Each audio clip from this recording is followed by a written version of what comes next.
الحقوق علينا عن جميع المسلمين والمسلمات والمؤمنين والمؤمنات وأن الله يرزقنا العلم والعمل ويحفظنا من الزيغ والزلال وأن الله يغفر ذنوبنا ويذهب عنا غيظ قلوبنا ويجرنا من مضلة الفتن ما ظهر منها وما بطن وأن الله يحفظ علينا الإسلام والإيمان ويختم لنا بالحسنى وإلى حضرة النبي محمد صلى الله عليه وسلم الفاتحة.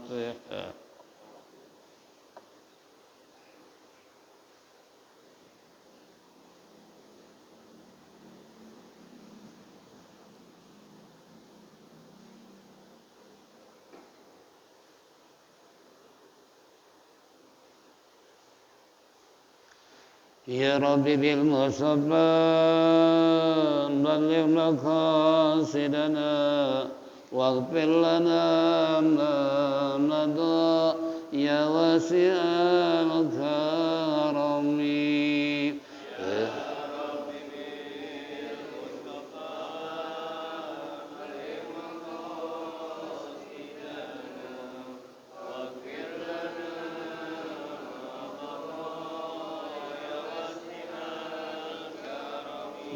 بسيد الخلق شمس الحق منتصم محمد خير معصوم ومنتصم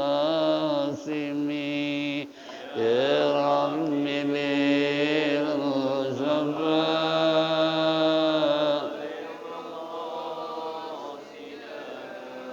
واغفر لنا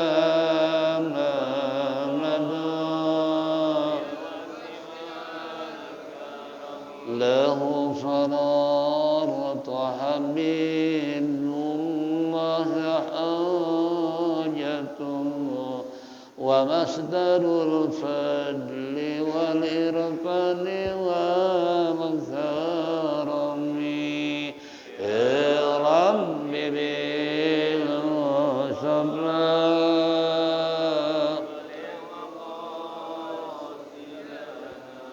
واغفر لنا ما مضى أصل الوجود وروح الكون بهجته زيد الشمائل والأدب والشيم يا رب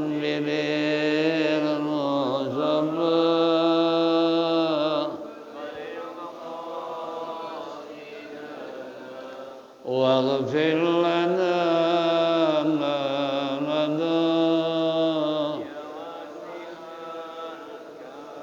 مطهر الأرض بالرجس ومن درني من عبد وسن أو عبد صنم يا رب بالمصطفى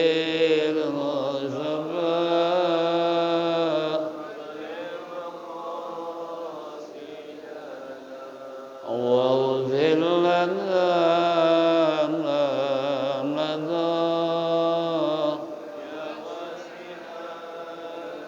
لله من ملك الإنسان من سكر خير البلية من عرب ومن عجم يا رب بالمصطفى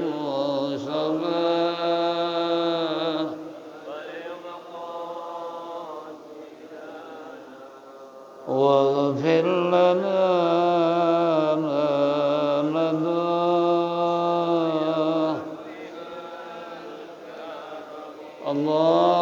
اللهم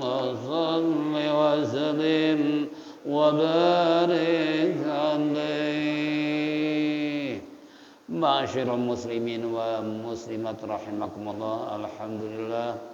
Alhamdulillah rabbil alamin. Wassalatu wassalamu ala asyrafil mursalin sayyidina wa syafi'ina wa maulana Muhammadin wa ala alihi wa sahbihi ajma'in. Amma ba'du fa inna asdaqal kitabullah khairal hadi sayyidina Muhammadin sallallahu alaihi wasallam wa syarrul umuri muhdatsatuha wa kullu muhdatsatin bid'ah wa kullu bid'atin dhalalah wa kullu dhalalatin finnar. Wa qala al-musannif rahimallahu ta'ala wa adama naf'a bihi wa bi ulumihi fid daraini amin. Wa qala fala tataggal fi ilmil kalam. Itu halaman 126. Ma'asyiral muslimin wal muslimat rahimakumullah. Kembali di pagi hari menjelang siang kita duduk bersimpuh bersama-sama di tempat yang mulia dalam rangka menindaklanjuti taklim rutin yang tentunya harapan kita mudah-mudahan apa yang kita lakukan semua ini mendapat ridha Allah Subhanahu wa taala, taufik dan hidayah, rahmat dan inayah selalu menyertai kehidupan kita sehingga kelak mati husnul khatimah.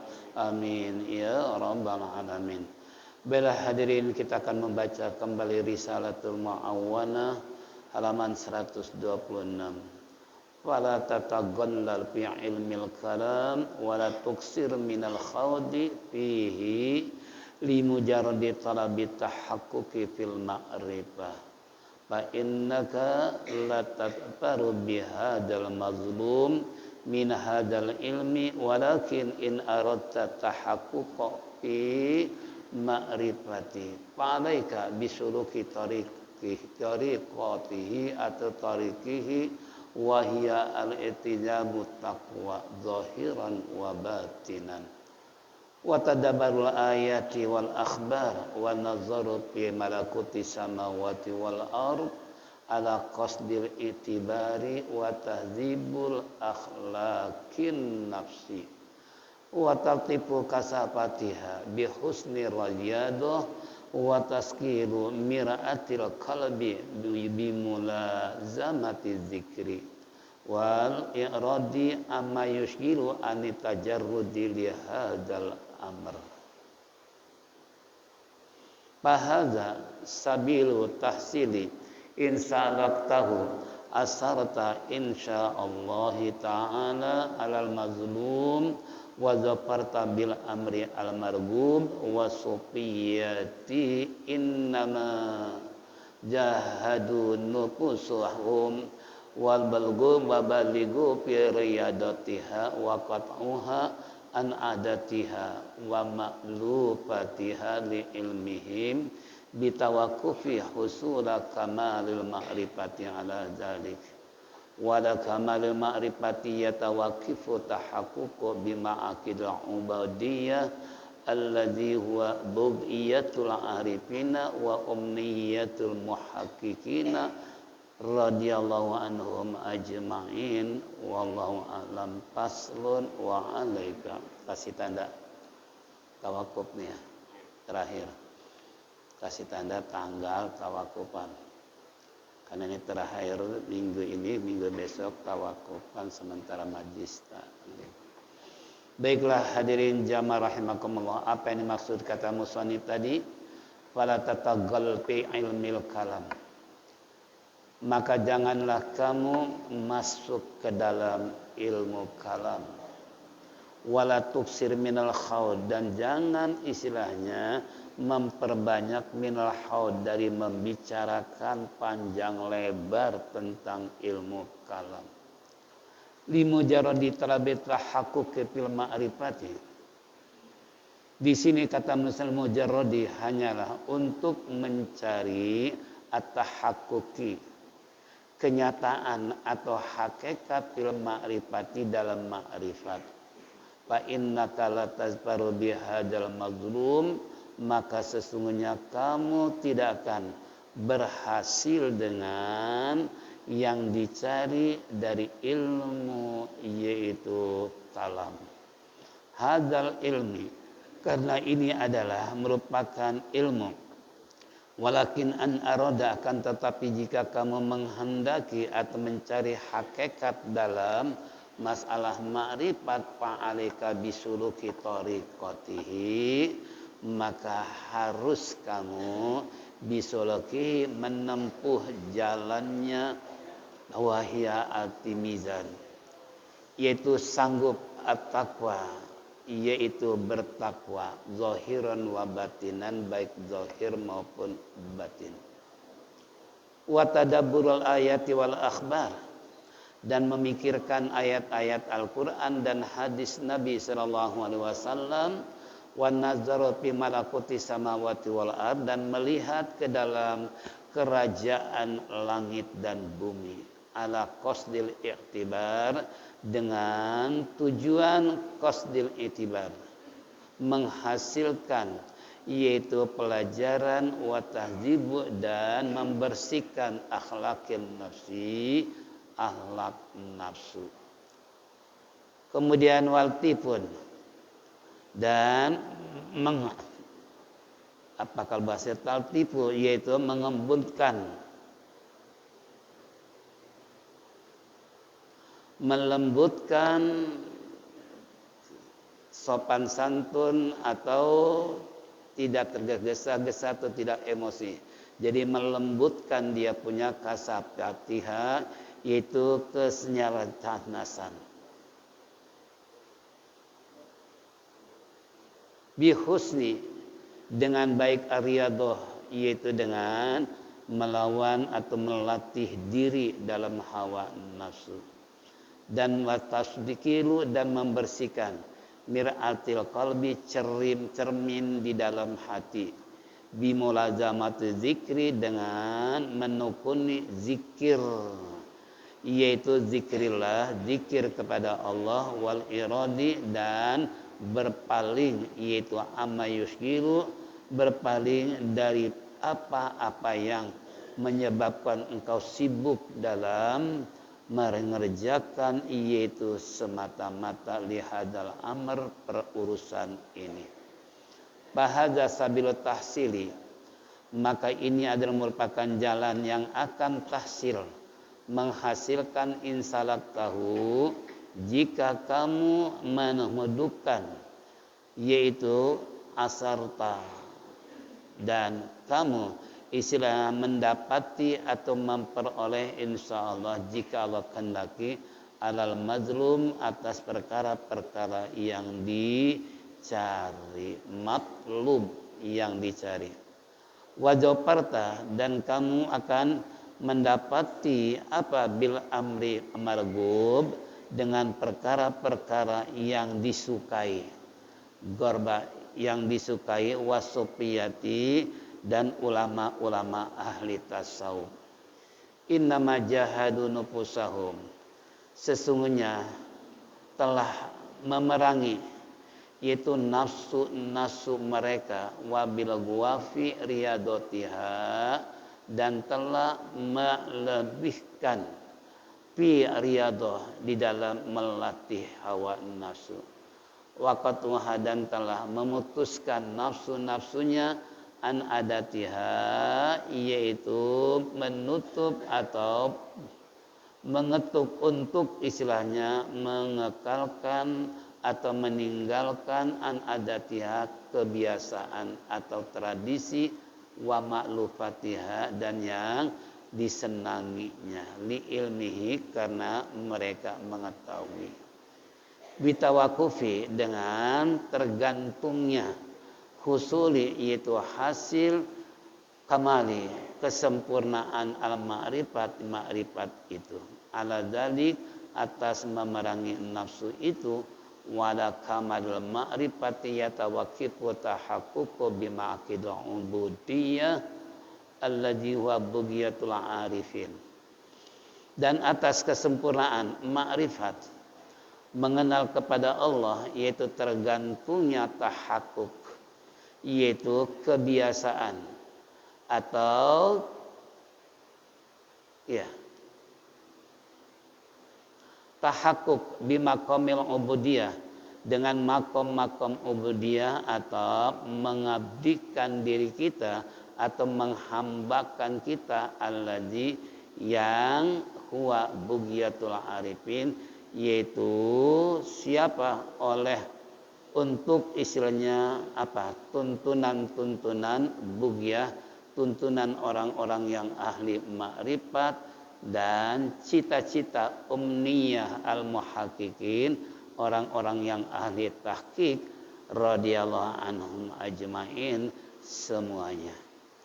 Jadi kesimpulan masalah kita ini adalah bagaimana upaya pelarangan untuk mendalami ilmu kalam, ilmu logika, kalau bahasa sekarang ilmu filsafat ya.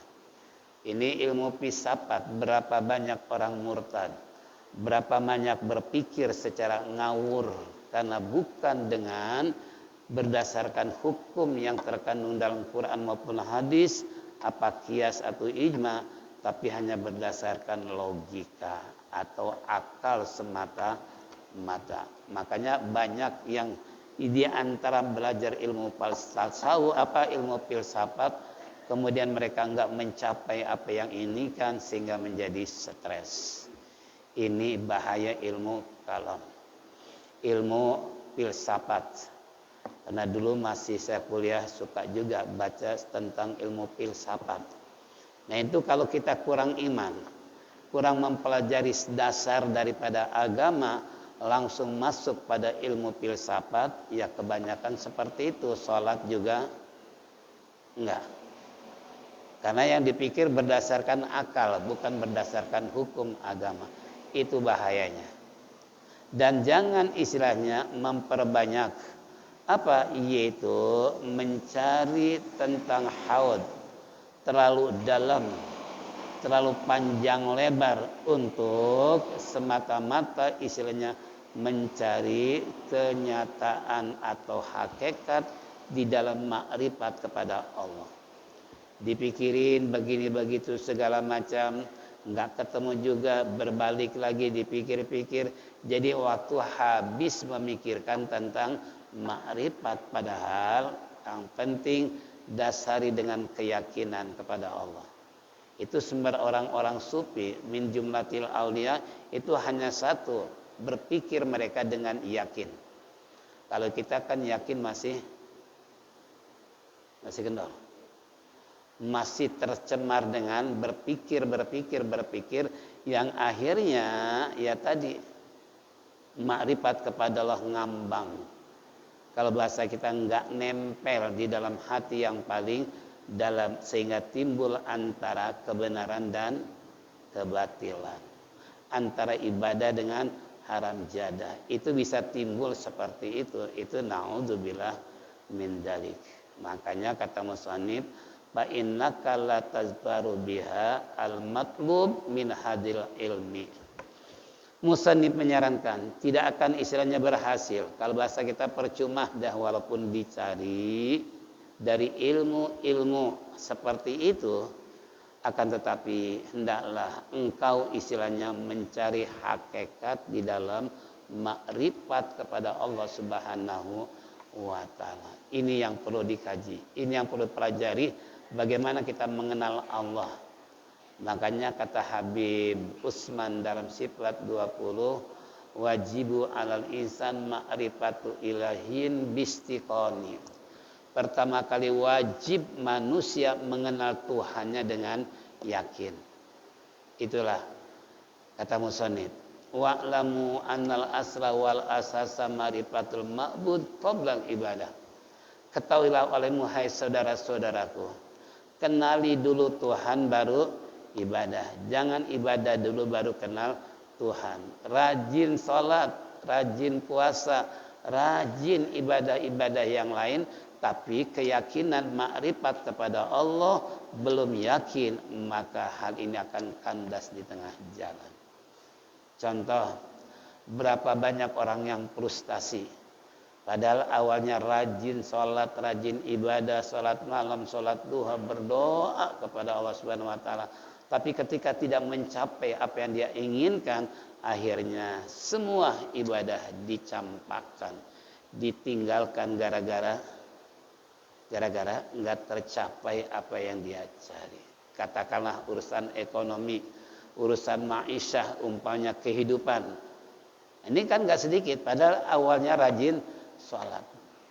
Nah, karena tadi itu, karena dia belum yakin dengan Allah Subhanahu Wa Taala, akhirnya dia lupa bahwa segala sesuatu yang terjadi di alam dunia adalah kembali kepada Allah Subhanahu Wa Taala. Manusia boleh berencana, Allah pun punya rencana. Tapi wa makaru wa makarallah wallahu khairul makirin. Kamu boleh punya rencana, kata Allah. Saya juga punya rencana, tapi rencana yang paling baik rencana saya. Kita rencana pengen menjadi orang kaya dengan usaha maksimal.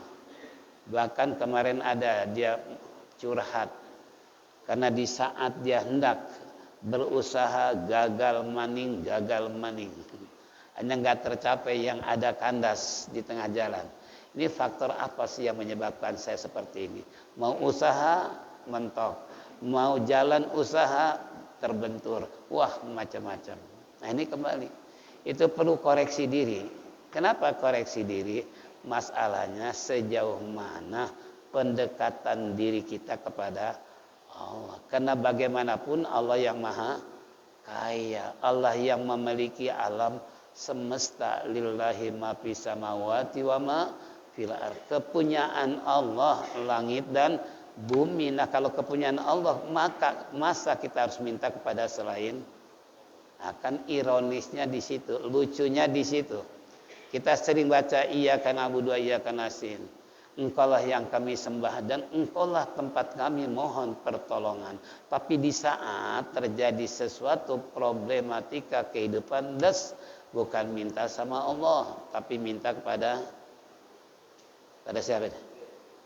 Mbah Dukun. Ambil jalan pintas, itu kan? Jalan pintas bagaimana supaya dagangnya laris. Urusan tumbal, urusan belakangan. Yang penting pengen jadi orang kaya karena bosan jadi orang miskin. Ada nggak yang begitu? Ada nggak? Itu kan sering terjadi. Nah itu termasuk diantaranya karena keyakinan kepada Allah itu masih renggang, masih jauh, dibenturkan oleh Allah dengan masalah, akhirnya timbul putus asa. Makanya kata musannif sifat dua tadi, kenali dulu Tuhan itu dengan yakin, baru ibadah. Jangan sholat dulu, belum kenal Allah, akhirnya kembali. Ketika diuji oleh Allah, malah dia timbul putus asa. Padahal Allah hanya ingin tahu sejauh mana sholat kamu, sejauh mana berdoa kepadaku, sejauh mana pendekatan padaku. Kalau hanya di situ, oke lah, selamat tinggal. Silahkan urus sendiri. Coba kalau istilah Allah seperti itu, kira-kira gimana? Kata istilah hadis qudsi, malam yashkur li ni'mai walam yasbir 'alal bala'i falyatlub robban siwai. Barang siapa orang yang enggak bersyukur kepada aku, tidak sabar menghadapi sesuatu bala yang aku berikan, kalau begitu katalah silahkan cari Tuhan selain saya. Tuh, oleh Allah suruh cari Tuhan. Kira-kira cari Tuhan kemana ya? Ya, kalau penyembah patung sih gampang, di tukang loa juga banyak. Di jalan Surabaya apalagi patung-patung banyak kan. Nah umpamanya kalau itu yang dijadikan Tuhan. Nah kalau Allah kira-kira kemana harus kita cari? Itu Allah sendiri yang manakan walam yashkur li ni'mai walam yasbir lil bala'i falyatlub robban siwai. Makanya kita patut bersyukur apa yang ada, syukuri. Jangan menghayal terlalu dalam sebagaimana tadi ilmu kalam. Jangan. Ya, sebab kalau kita terlalu dalam pengen menjadi orang kaya, ya akibatnya tadi enggak tercapai, jadi stres. Rumah sakit grogol semakin bertambah. Ya, apalagi kemarin setelah pemilihan anggota calon ikut stres juga. Caleg ikut stres juga, masya Allah. Ini kembali ya. Makanya yakini dulu dengan Allah bahwa Allah innallaha yarzuqu liman yasha wa yaqdir. Allah memberikan rezeki kepada siapapun yang dikehendaki sesuai dengan kebutuhan masing-masing. Sekarang kebutuhan gas rakyat Indonesia berapa juta? 280 juta. Sementara hilang entah kemana. Nah, timbul umpamanya kan gitu. Nah itu sebetulnya diatur oleh pemerintah sedemikian rupa, jumlah rakyat sekian, total gas harus diproduk sekian segala macam. Kok tiba-tiba gasnya hilang entah kemana gitu kan. Allah juga mengatur alam semesta ini sesuai dengan kebutuhan makhluknya. Manusia ada berapa? 7 miliar. 7 miliar oleh Allah sudah disiapkan tentang konsumsi buat mereka sesuai dengan makan masing-masing. Orang Arab senangnya makan roti, ya dikasih pabrik roti dengan kismis. Orang Indonesia nasi, ahli produk hasil bumi, dua sembada ya. Itu kan. Nah ini termasuk itu semua udah dijamin sama Allah. Karena kita terlalu dalam memikirkan hidup untuk menjadi orang kaya, nggak tercapai, akhirnya stres. Itu gara-gara belum yakin dengan Allah sebagai pemberi rezeki. Na'udzubillah min dzalik. Contoh di zaman Rasulullah ketika Rasul mengatakan ad-dunya sijjul mu'minin wa jannatul lil kafirin. Dunia ini penjaranya orang beriman, tapi surganya buat orang kafir. Begitu Rasulullah lewat, ada seorang yaitu pekerja di pabrik minyak belopotan dengan apa nih? Begitu dia menghadap, ya Muhammad, apa yang kau katakan ternyata enggak sesuai. Katanya ini penjara buat orang beriman, surga buat orang kafir. Nah saya kafir hidup susah terus. Katanya surga buat orang kafir. Kenyataannya saya kerja, coba bayang ini. Kaos penuh dengan kotoran-kotoran, bau minyak segala macam. Apa ini surga buat saya? Itu sampai segitunya Nabi diapain? Dianggap bohong gitu kan, bahwa surga adalah untuk orang kafir, sementara dunia buat orang beriman bagaikan penjara. Artinya terbatas antara halal dan haram dan subhat. Keterbatasannya itu tadi, orang kafir bebas mau makan apapun, silahkan bagaikan surga. Orang miskin bilang sama Nabi kita, ya Muhammad gimana sih? Ente ngomong dunia surga orang kafir, nah kerja saya model kayak begini, kapan kayanya? Itu kan. Nah ini contoh. Itu zaman Nabi pernah terjadi, apalagi zaman sekarang. Yang kaya makin kaya, yang miskin makin miskin. Ini banyaklah contoh yang lain. Nah kemudian makanya kata misalnya fa'alaika bisuluki tariqihi wa hiya iltizamu taqwa zahiran wa batina. Ini dia solusinya. Mesti buat kamu, harus kamu mengikuti atau menelusuri jalan-jalan tariqah. Di mana tariqahnya itu wa hiya iltizamul taqwa zahiran wa batinan. Engkau harus sanggup bertakwa zahir maupun batin. Ini dia solusinya. Kalau seandainya kata Habib Uslan tadi berkata bahwasanya kenali dulu Tuhan dengan yakin, artinya dengan zahir dan batin, ya niscaya kamu akan sukses, kamu akan berhasil. Tapi dengan cara tadi, takwa kepada Allah. Namanya takwa bimtisali awamiri wa jinabi nawahihi, menjunjung tinggi perintah Allah, menjauhi larangan. Nah, ini sejauh mana nih meninggalkan larangan Allah nih? Ya, sejauh mana kita mematuhi melaksanakan perintah Allah, sampai di mana? Meninggalkan larangan Allah juga sampai di mana? Ini dua-duanya dilema buat kita semua. Mana yang lebih banyak? Ah, kalau lebih banyak kita umpamanya bimtisali menjunjung tinggi perintah Allah, sedikit istilahnya kita menjauhi larangan Allah, melakukan yang dilarang oleh Allah, mungkin gak menutup kemungkinan 75% aja kata Imam Ghazali, niscaya kita akan mendapatkan karunia dari Allah apa yang kita inginkan. Nih makanya zahir batin bertakwa, jangan zahirnya doang takwa, batinnya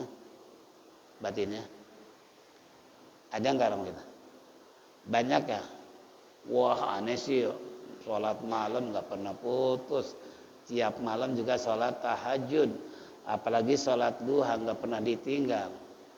Tapi yang saya bingung nih, kok kenapa makin susah, bukan makin itu kan? Nah karena tadi ibadah malam maupun duhanya belum sampai kepada batin, baru sampai di zahirnya doang, tampaknya doang kelihatan rajin sholat malam, rajin sholat duha, tapi batinnya ternyata jauh dekat dengan Allah Subhanahu wa ta'ala. Makanya kata Nabi dalam sebuah hadis, man taraka sholatahu anil fahsya wal munkar falyazdad illa bu'dan. Barang siapa orang yang sholat nih, dia rajin sholat, tapi dengan sholat itu dibarengi dengan kemaksiatan kepada Allah, entah berjudi, entah melakukan zina, entah umpamanya minuman, entah menjadi provokator umpamanya, entah memutuskan hubungan silaturahmi dan lain sebagainya. Itu kata baginda Rasulullah, sholatnya bukan dekat sama Allah, malah semakin jauh. Itu Nabi udah bilang. Ya, makanya peranan sholat kembali tadi, kalau benar-benar sholat dijadikan sebuah cermin lahir batin, saya yakin gak akan dia melakukan pencampuran antara hak dengan yang batil. Gak mungkin dia rajin sholat tapi main judi, gak mungkin dia rajin sholat duha pengedar narkoba. Itu kan, Masya Allah, ini salah satu contoh. Nah ini makanya kata tadi bisuluki tariqihi wa hiya altizamu taqwa zahiran wa batinan. Ikuti itu, telusuri jalan-jalan thariqah. Ya, untuk apa? Untuk membiasakan, merutinkan kita takwa secara zahir dan batin. Ini zahirnya oke lah, rajin sholat. Tapi berhubung batinnya belum sholat, akibatnya percampuran antara hak dan batil masih dilakukan. Ini na'udzubillah min dari. Makanya kata Allah, inna sholata tanha anil fahsya'i wal munkar. Sesungguhnya Allah, sholat itu bisa mencegah perbuatan fahsya, zina. Ya, kalau bahasa anak sekarang pacaran. Itu kan, pacaran masuk kan? Karena kata Allah dalam Al-Quran, wala taqrabu zina, jangan kamu dekati zina. Artinya apa? Pacaran. Ya, ini jangan. Karena itu bisa berbahaya, bisa membimbangkan hati kita dalam ibadah kepada Allah. Makanya Imam Nawawi enggak mau nikah. Salah satu di antaranya dianggap sebagai penghalang untuk mengarang, untuk ibadah gara-gara punya istri. Apalagi baru punya doi aja melilit kepala. Setengah mati mikirin. Nggak bisa tidur, nggak bisa makan, mikirin sang doi. Iya kan? Nah ini kembali pada kita semua. Nggak percaya? Ya silakan. Ya. Nah ini kembali pada kita semua. Nah ini kan termasuk awaik, kata Imam Ghazali, itu sebuah dilema, tantangan yang cukup besar. Makanya Nabi paling menakuti umatnya terhadap perempuan. Itu salah satu Nabi yang sangat menakuti tentang masalah perempuan. Nah ini zaman sekarang kayak apa? Ya, ini na'udzubillah min dzalik. Wa tadabbur ayati wal ikhbar. Dan kamu harus berpikir, memikirkan tentang ayat-ayat Al-Quran maupun hadis Nabi kita Muhammad sallallahu alaihi wasallam, wa nazaru fi malakoti samawati wal ard, dan kamu harus bisa melihat, memandang kerajaan Allah langit dan bumi. Ini yang bisa istilahnya kita sampai kepada apa yang kita niatkan tadi, mengenal makrifat kepada Allah. Tapi kalau nggak pernah berpikir tentang Al-Quran, berpikir tentang hadis Nabi kita Muhammad SAW, jangan harap kita akan mengenal Allah secara full. Ya, minimal tadi selalu timbul kebimbangan, kewaswasan hati. Kenapa? Karena tadi takwanya cuma hanya zahirnya doang, batinnya masih jauh. Makanya Nabi sabdakan tadi, bukan semakin dekat sholatnya, tapi makin jauh. Kenapa makin jauh? Pikirannya tadi, ya, pikirannya bimbang, pikirannya terkecoh dengan urusan dunia umpamanya. Nah, ini salah satu faktor yang menyebabkan kita nggak akan sampai makrifat kepada Allah kalau hati cuman lahirnya doang bertakwa tapi batinnya nggak bertakwa. Ini kembali pada kita semua. Yang kedua, kata musannif, ala qasdir itibari wa tahzibul akhlaqin nafs. Nah, ini dia nih. Jadi dengan istilahnya perjuangan untuk mencapai apa yang kita inginkan, apa yang kita cintai, tazhibu ahlakin nafas, bersihkan dulu tuh ahlak. Bersihkan dulu ahlak hawa nafsu. Ini yang paling susah. Ya. Untuk membersihkan hawa nafsu kira-kira gampang pe susah. Kalau nggak melakukan riyadhah, kebiasaan untuk melawan hawa nafsu, betapa mudahnya kita terperangkap oleh hawa nafsu. Padahal Allah mengatakan wa amma man khafa maqama rabbi wa nahan nafsanil hawa fa innal jannata hiyal ma'wa. Adapun orang-orang yang takut dengan siksaan Allah, takut dengan kebesaran Allah, dia kendalikan hawa nafsunya, surga tempat kembalinya. Dijamin oleh Allah. Yang penting kita bisa mengendalikan nafsu. Bukan berarti kita harus membunuh nafsu. Sebab setiap manusia lahir pasti punya nafsu. Itu sudah semenjak insting. Lahir manusia punya nafsu. Buktinya bayi kalau nggak nyusu nangis. Nafsu nggak ada. Coba kalau dia nggak punya nafsu, ngejedok aja dia tidur. Kena ada hawa nafsu, didorong oleh haus, nangis gitu kan. Tinggal ibunya di waktu tidur tengah malam bangun, nyusui anaknya. Udah kenyang, tidur lagi. Bangun lapar, nangis lagi. Itu kan semenjak bayi aja itu udah punya apa? Punya hawa nafsu. Ya, makanya Allah mengatakan dalam Al-Quran bahwa nafsu antara laki dan perempuan jelas berbeda.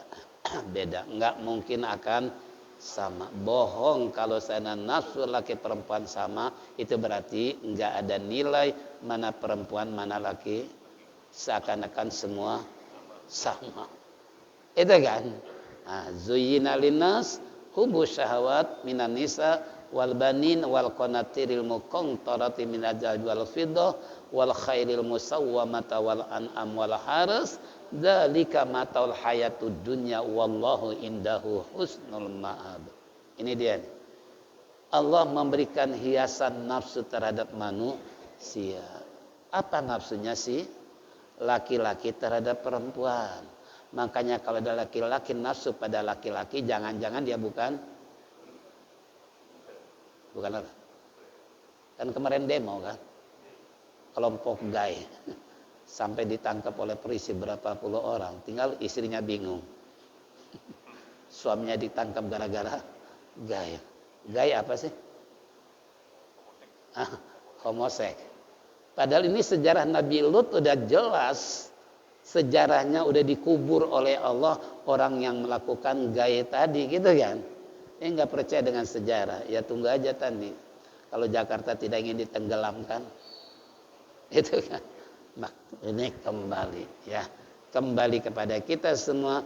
Ini nafsu laki-laki terhadap perempuan. Bukan berarti nggak boleh kita nafsu terhadap perempuan. Memang insting gitu. Tapi harus bisa mengendalikan bagaimana jangan terperangkap oleh perempuan. Sehingga melakukan fahsyanya tadi. Melakukan zina dan lain sebagainya. Itu contoh. Perempuan nafsunya terhadap apa? Ini bentar lagi mau puasa, lebaran. Perempuan maunya apa? Beli baju. Itu jangan kaget, suami jangan bingung kalau perempuan menjelang puasa diributin baju melulu gitu kan. Ya Allah Rabbi. Kenapa? Ya tadi tuh. Hubusawati minan nisa wal banin. Suami istri pasti punya nafsu pengen punya anak. Bohong. Kalau satu keluarga nikah merencanakan bang, lebih baik kita jangan punya anaknya, ribet. Biaya segala macam, mendingan kayak begini aja dia jadi pengantin. Gak tahu dia suatu saat timbul kejenuhan dengan istri cuman berdua. Saya punya teman waktu ngajar semia di Setiabudi itu. Saya dulu ngajar semia, ngajar SMA, SMP ya, ngajar sanawiyah di Kelenderan. Nah, kemudian ada teman saya perempuan. Itu setiap pagi babak belur. Dia punya wajah memar, kebiru-biruan walaupun pakai bedak tetap aja. Bercampur antara hitam dengan putih jadi apa? Selalu dia ngajak ke kantor, Ustaz gimana ya? Kenapa? Saya 15 tahun nggak punya anak. Nah, ini dia nih, gara-gara nggak punya anak timbul kan? Ya tadi, anak memang bisa jadi musuh, bisa jadi hiburan tuh anak ya. Karena innama azwajukum wa auladukum aduwwul lakum fahzaruhum. Ingat, istri dan anak kamu bakal jadi musuh. Hati-hati tuh dengan istri anak. Itu Allah udah memberikan rambu-rambu. Iya kan? Hati-hati tuh, awas. Istri dan anak bakal jadi musuh. Tinggal caranya gimana supaya jangan jadi musuh. Kan gitu. Iya kan? Ini contoh. Jadi kembali tuh. Nah, suami istri wal banin ingin punya anak keturunan. Nah, tadi teman saya cerita bagaimana solusinya.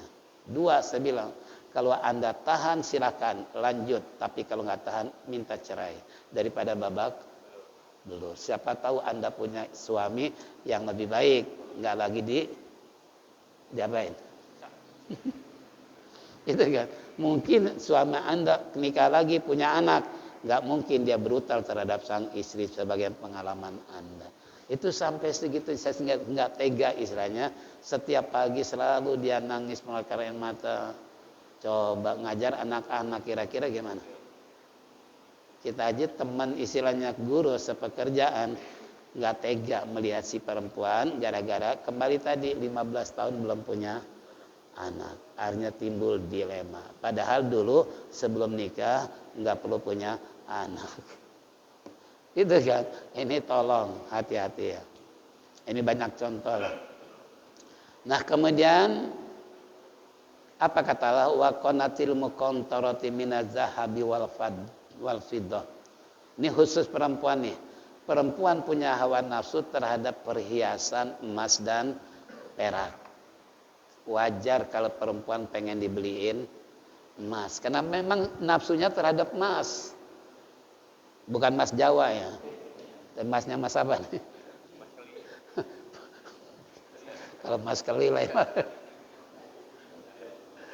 Ini. Itu termasuk perhiasan emas dan perak. Makanya laki-laki haram pakai emas karena itu hawa nafsu buat perempuan. Di radio seorang kiai bilang gini. Apa di sana kata astagfirullah. Siapa yang mengharamkan perhiasan dari Allah? Nah itu ayatnya seperti itu. Siapa yang mengharamkan perhiasan dari Allah termasuk emas buat laki-laki? Siapa yang mengharamkan? Nih ini kiai rupa dengan ayat nasah wa mansuh. Hadis nasah wa mansuh. Itu kan? Kul man harama zinatallah. Itu ayatnya. Katakan olehmu ya Muhammad, siapa yang mengharamkan perhiasan dari Allah? Namanya perhiasan kan tadi, emas dan perak, pakaian dan lain sebagainya. Itu kan perhiasan. Nah, tapi ditaksis oleh Nabi, ini bukan makna umum, tapi khusus buat perempuan punya hawa nafsu terhadap emas dan perak. Tapi laki-laki diharamkan. Kenapa? Karena akan timbul kalau laki-laki pakai emas, kira-kira gimana? Tinggal perempuan yang nggak pakai cincin, timbul kecemburuan. Ya Allah, nggak pantas si bapak pakai cincin, coba dikasih saya, kan pantas. Timbul apa? Kecemburuan sosial gara-gara lihat laki-laki pakai. Nah, makanya di zaman Rasulullah ada seorang sahabat berdua pakai cincin emas, dipegang tangannya oleh Rasulullah, dicabut, dilempar. Lalu setelah Nabi berlalu, kata temannya, "Raja Mas, ambil lagi aja. Mau dijual kayak kasih istri kayak kasih orang, daripada itu emas dibuang begitu aja." Apa kata dia?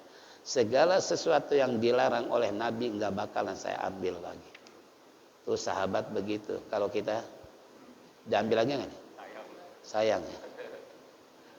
Jauh, jauh dengan sahabat keimanannya kepada Rasulullah Sallallahu Alaihi Wasallam. Ini kembali tadi, ya. Jadi watahjibul akhlaki, nafas kita harus membersihkan hawa nafsu, terutama akhlak yang mulia. Watal tipu kasapitaha bihusni riyadoh, dan kita harus melemah lembutkan kita punya tentang masalah nafsu. Jangan tergesa-gesa, jangan terlampau dalam mengikuti hawa nafsu, walaupun hakikatnya manusia punya hawa nafsu. Seperti tadi perempuan perisan emas dan perak, zahaba wal fida wal khairil musawwamah. Khair itu kan kuda, musawamah yang larinya kenceng. Dulu di zaman Rasulullah kendaraan nggak ada yang lari kenceng kecuali kuda. Kalau sekarang dikiaskan dengan apa? Motor. Udah punya motor pengen mobil, udah punya mobil pengen helikopter. Iya, itu kan pasti itu. Bohong kalau bapak nggak pengen punya mobil. Apalagi mau lebaran nih. Ya. Naik kereta bujuba, grab mahal, segala macam. Coba kalau punya mobil, kira-kira nggak? Makanya udah punya sepeda, pengen punya, mah capek ya pakai sepeda ya. Mudah-mudahan kebeli motor. Kebeli motor, kehujanan, keanginan, ya capek juga pakai motor. Coba kalau beli mobil. Itu memang nafsu manusia. Wal khail musam wal an'am, ingin punya peternakan. Apakah peternakan jangkrik umpamanya? Karena sekarang jangkrik mahal ini. Ya kena kontes burung, makanannya apa? Ya. Atau cacing pita, buat obat, buat apa? Obat panas ya, iya kan? Cacing pita. Tapi jangan terkecoh dengan dunia informasi, iklan obat-obatan sekarang luar biasa. Saya punya jemaah, dia sering panas badannya, tiba-tiba ada yang nganjurin minum obat cacing pita. Begitu dimakan besoknya mati. Katanya obat, ternyata bukan jadi obat, malah jadi. Itu kejadian. Saya punya jemaah, cerita temannya itu sadar nganjun, kata suruh minum itu pel apa? Pel cacing pita. Katanya untuk mengobati penyakit panas. Ternyata setelah diminum bukannya sembuh, malah meninggal. Ini yang terakhir. Kemudian berikutnya kata musannif tadi harus benar-benar istilahnya apa, hada sabilul tahsili in salakathu asarta insyaallah taala al matlub wa zafartal bil amri marghub. Jalan yang harus kita tempuh yang bisa menghasilkan makrifat kepada Allah, asarta, kamu harus istilahnya apa? Yaitu mendapatkan hal yang kamu inginkan, insya Allah jika Allah menghadapi dengan cara al-matlub wa zafarta bil amr al-marghub. Kamu harus istilahnya benar-benar matlub, kamu harus bisa usaha mencari, kamu harus istilahnya dapatkan apa yang kamu inginkan tadi dengan hal-hal perkara yang kamu sukai. Kamu suka begini begitu, cari dengan maksimal, insya Allah pasti akan dapat. Itu kan pernah saya cerita, anak orang susah hidup sama ibunya udah nenek-nenek, pengen melamar putri mahkota, kira-kira bisa nggak? Bisa nggak? Bisa nggak? Ternyata bisa kan? Kenapa? Wah, meraja habis dicaci maki, nggak pantas, bukan levelnya, kami itu orang susah, rumah aja dereyat mau rubuh, pengen ngelamar putri mahkota. Kalau kamu mau silakan, tapi mas kawinnya sebakul mutiara. Wah, ini anak remaja girang, dapat angin. Syaratnya ada apa? Mutiara 1 bakul. Mutiara adanya di mana? Di mana? Di laut kan?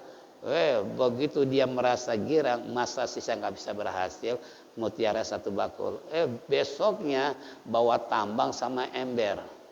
Kemana? Ke laut. Buat ngeringin air laut agar dapat. Benar tuh, dengan kerja kerasnya. Menguras air laut. Nah begitu nih, dari pagi sampai sore tuh laut ditimba, dibuang, ditimba. Kan ikan-ikan pada bingung. Heboh mereka.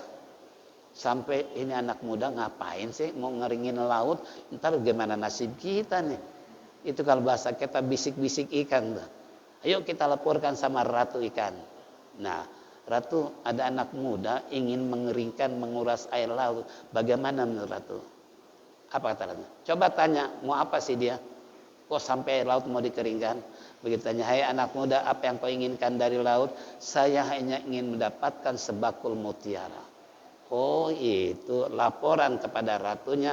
Ratu cuman pengen 1 bakul mutiara. Kalau gitu ambilin. Dia ambil mah ikan tuh gotong. Udah dapat sebakul, dibawa kepada anak muda. Apa kata anak muda? Tuh, manjada wajada, siapa yang sungguh-sungguh pasti berhasil. Akal nggak bisa nerima ngeringin air laut, tapi karena sungguh-sungguh airnya dapat juga, dibawa ke istana. Raja bingung. Kalau baginda pengen tahu, silakan cek dulu mutiara benar atau mutiara bohongan. Ini murni dari tengah laut oleh ikan gitu kan. Itu sampai segitunya tuh. Akhirnya apa? Jadi juga putri mahkota disunting, di nikah sama anak muda orang miskin tuh. Makanya jangan putus asa. Inilah saya kira penghujung pertemuan kita di hari Sabtu pagi ini. Insya Allah pertemuan kita tinggal 1 kali lagi. Iya, benar. Pengen buru-buru. Insya Allah inilah saya kira, kurang lebih mohon maaf. Mari kita tutup dengan dzikir tauhid. Falyatafaddal masykur.